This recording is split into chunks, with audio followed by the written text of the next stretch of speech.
Yn gyntaf, ar am.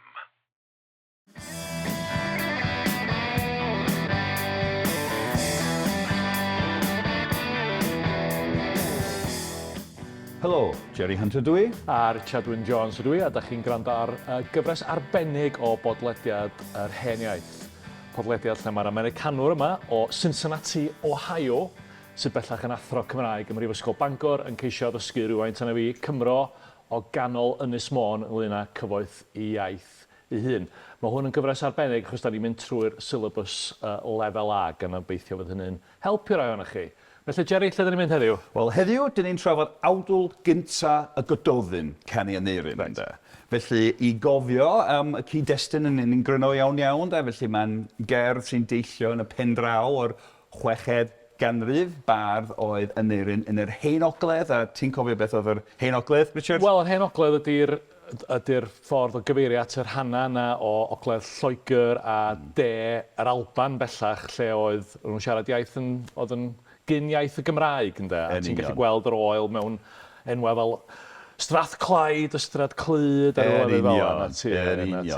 Hollol, felly cerdd o'r 6ed ganrif yn i bod hi wedi chadw mewn llawysgrif o'r oesau canol sy'n ddiweddarach lle y Gododdin gan Aneirin. A falle, Jerry, dylwn ni ddweud bod yna bennod arbennig ar y Gododdin yn y brif gyfres yr Hen Iaith. A llyfr Aneirin hefyd. Felly, os oes gennych chi ddiddordeb, cewch chi weld mwy o fanna. Yn union.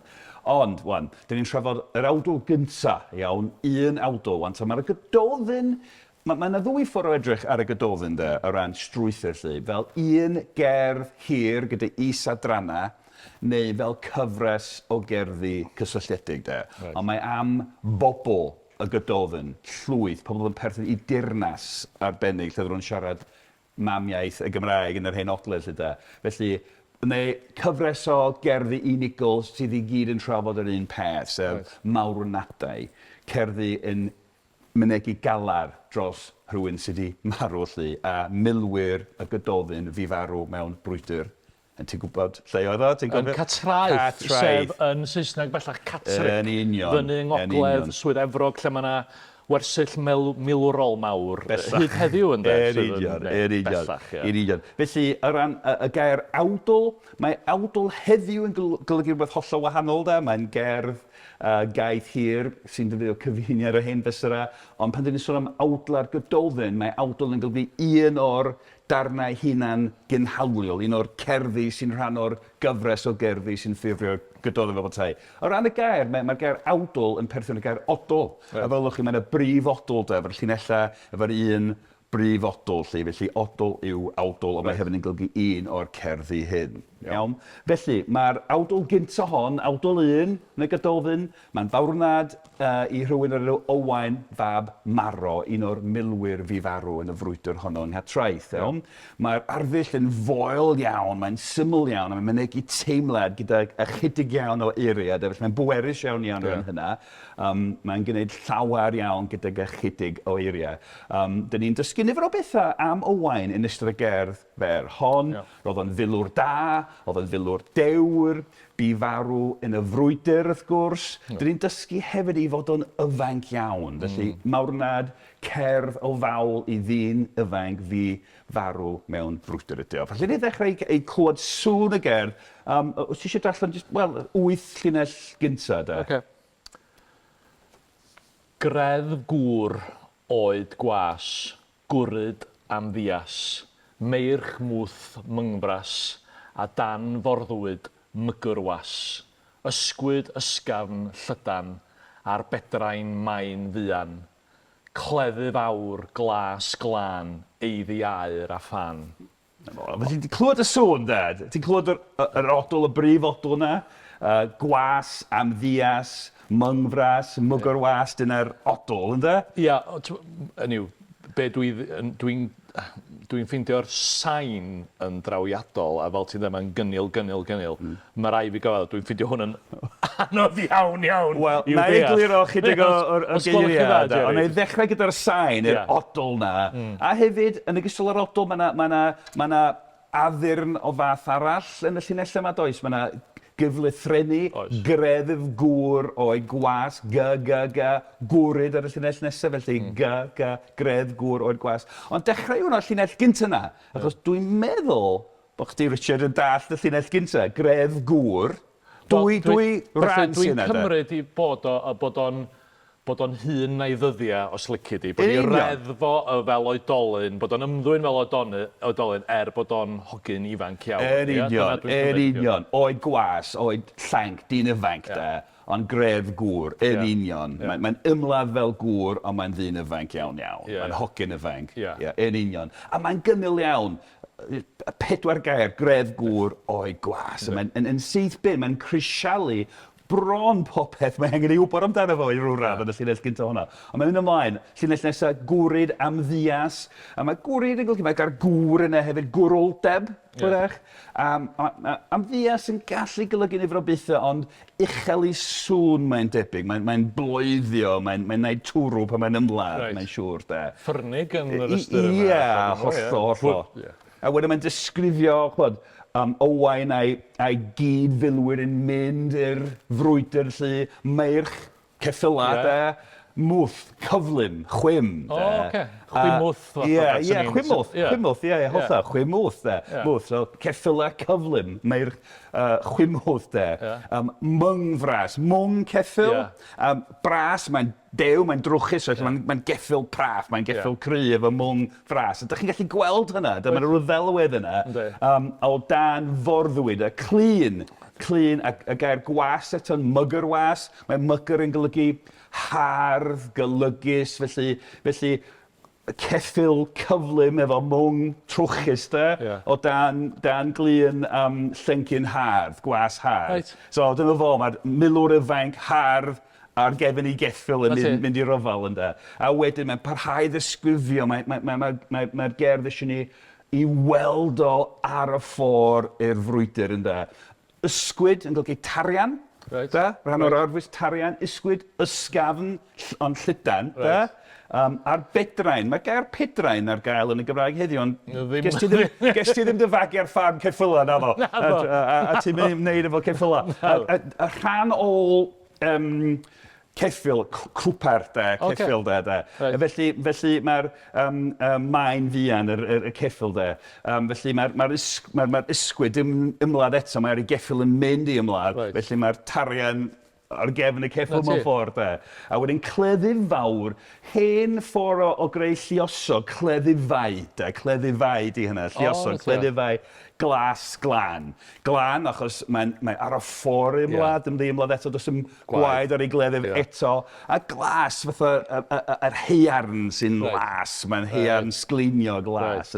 Felly, yn fras. Felly, disgrifio, dyn ni'n gallu weld o gyda'i arfau I darian I gleddyfa ar y ffordd. Mae'n rhyfeddol, be mae chydig bach o eglurhad yn goleuo na.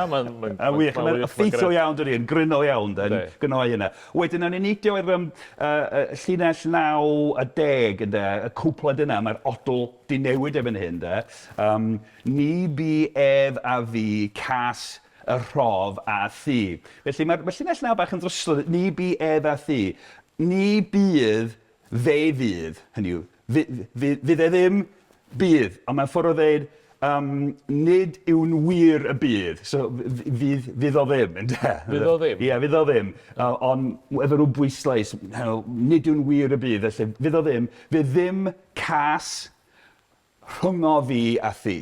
Felly dim casineb rhwng o fi a thi, ie? Felly maen nhw'n ffrindiau, mae'n deud y gwrthwyneb. So, mets, da ni'n fets. Da ni'n fets, ie. Ni fydd casineb rhwng o fi a thi, ond y llinell nesaf wedyn, gwell gwneud a thi ar wawd dofoli, Gwneud, gwnaf heddiw, gwnaf.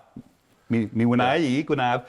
So, iawn, dyn nhw'n mynd elynion, a mae'n well gen I, gwell gwnaf a thi, ar wawd dofoli. Mae gwawd yma, mae'n gallu golygu pethau gwahanol yn y Gymraeg. Mae gwawd yma'n golygu can o fawl. Yr hyn y mae'r bardd yn ei ganu rwan. Dyn ni'n galw'r holl farddoniaeth yma Gododdin yn ganu Aneirin. Felly can o fawl i'w gweld. Felly mae well gen I ar wawd dofoli. A moli ti'n da. Ie, moli, ie. Llawenhau a dathlu a... Union. A wedyn, mae'n bwysig cofio bod y Gododdin yn perthyn i'r wedd honno ar yr hen gymdeithas, gyda'r traddodiad bardd yn cynnwys canu mawl ynde. Y beirdd yn canu mawl, yn moli, yn canmol arweinwyr y gymdeithas, ond hefyd yn achos y Gododdin yn moli yn canmol milwyr cyffredin fardd. Felly mae'n wych. Felly mae'r bardd yn sôn mewn ffordd hunan gyfeiriadol, eitha sophisticated mewn ffordd, am yr hyn mae'n neud yn y gerdd. Mae'n disgrifio be mae'n neud wrth iddo fo i neud o. So wrth gwych am hynny, dwi'n meddwl. A wedyn, dyn ni wedi clywed am Ywain sut mae'n edrych dyn ni ddim wedi cael ei enw eto, dyn ni'n disgwyl am ei enw ond dyn ni weld ar ei geffil o'r arfau, mae'r bardd yn ei foli lle, ond wedyn, sbiwch ar y cwpled nesaf, llinell 13-14 lle, cwpledyn y lle, cynt i waed i lawr, nogyd i neithiawr. Wel, i lawr, fel mae'n golygu pridd, deiar, i'r llawr, i lawr. Cynt i waed i'r deiar i fewn i'r pridd. Neithiawr heddiw, neithiwr, dwi'n gair neithiwr, mae fatha gwledd briodasol, brecwast priodas heddiw, mae pobl yn dweud, mae rai rhannau o Gymru heddiw, neithiwr di parti priodas, neu brecwast priodas. Felly, mae i waed o yn mynd i lawr i'r ddeiar. Mae'n cael ei ladd mewn brwydr. Mae waed o'n glwchu'r ddeiar cyn iddo o gael priodi. Mae mor ifanc. Mae'n rhy ifanc i brodi a mae'n marw mewn rhyfel, mewn ffordd. Mae'n bwerus, dydy. A wedyn, mae'r cwpled nesaf, mae'n deud yr un peth a mewn ffordd wahanol. Dyn ni newydd glwad, mae'n deud yr un peth mewn ffordd wahanol. Cynt i fwyd i fraen, nog i argyfrain. Wel, mae argyfrain yn golygu cynhebrwng, claddedigaeth, pan ydych chi'n claddu corff yn barchus yn iawn, ynddo. Ond mae wedi mynd yn fwyd i fraen. A ti'n deall hynny? Wel, da ni wedi recordio digon o'r gyfres i fi wybod bod brain a cigfrain yn cael eu cysylltu hefo brwydrau a lladd a pethau erchill yn y barddoniaeth yma. Os mae'r milwyr yn cael ei lladd yn y frwydr. A mae'r brain yn bwyta'r cyrff ar gair faes y gad. Felly mae cael dy ladd mewn brwydr yn golygu bod ti'n mynd yn fwyd i fraen yn lle cael ei gladdu yn iawn. Mae hynny'n yn rhyfeddol o bwerus dydy. A wedyn, mae'n cael ei enwi o'r diwedd, felly ci cyfaillt Ywain. Cyfaillt? Cyfaill, ci anwyl. Felly, a dos o ddim berf yma, so mae'r llinell yna mor gynnil, mae'n mynegu pethau'n aml iawn, yn syml heb ferf, nid bob tro yn aml. Felly, cyfaill anwyl, ci, cyfaill anwyl oedd Ywain. A wedyn, yn neidio'r diwedd, mawr ddim pafro lladd un mab Marro. Felly, mae'r tristwch neu syndod wedi syfrdanu oherwydd y tristwch ar hyn sy'n ei digwydd. Ac un hafro, mae ymhell o'i fro, mae'n debyg, lladd, heb rhedeg y ferf, lladd un mab Marro. Mae unig fab Marro, sef Ywain, wedi i ladd ymhell o'i fro. A mae'n gorffen. Y mond yn y llinellau ola, dyn ni'n cael ei enw Ywain fab Marro, wedi marw'n bell o'i gartre'n ifanc, yn rhy ifanc i brodi, yn eto i farw. Mae'r cyferbyniad rhwng yr hanner cyntaf lle ti'n cael y darlun arwrol o'r hogyn ifanc yma mynd yn ddewr ac yn eofn i frwydro, a wedyn y ffaith bod o'n yna ar gyfer y brain i gorff o y corff hardd yma wedi falu ar faes y gad a mae'n drawiadol iawn yn dydy. Yr cyferbyniad yna yn y hanner cyntaf a'r ail hanner yn hollol. Sodroch yn dydy. A wedyn mae'r bardd hefyd yna yn y gerdd. Mae'r bardd ei hun yn dweud i fod o yn ei folio. Felly mae'n sôn am yr hyn mae'n neud gyda'r gerdd. Felly dyn ni'n cael rhyw ddarlun o'r gymdeithas rwsyd, y berthynas rhwng y bardd a'r milwyr sydd wedi marw a'r hyn maen nhw'n neud dros i pobl, dros i tirnas mewn ffordd. Ac am hwn i'r swyddogaeth y marwnad fel rhywbeth sy'n gyfoes iawn hyd heddiw yn y Gymru Gymraeg. Diddorol iawn. A mae o'n drawiadol yr cyferbyniad yna. Pa werus iawn Felly, Jerry, waw, wel, ia, dyna fi wedi difysodro. Diolch yn fawr ti am hynny.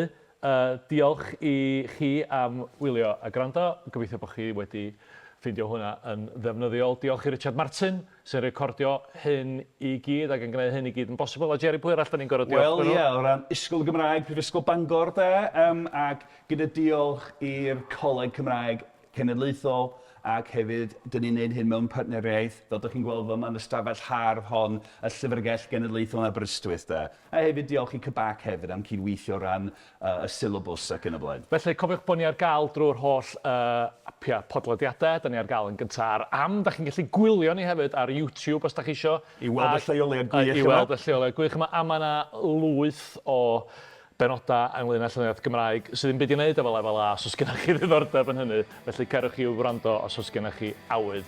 A gyda yna, hwyl am y tro. Hwyl fawr.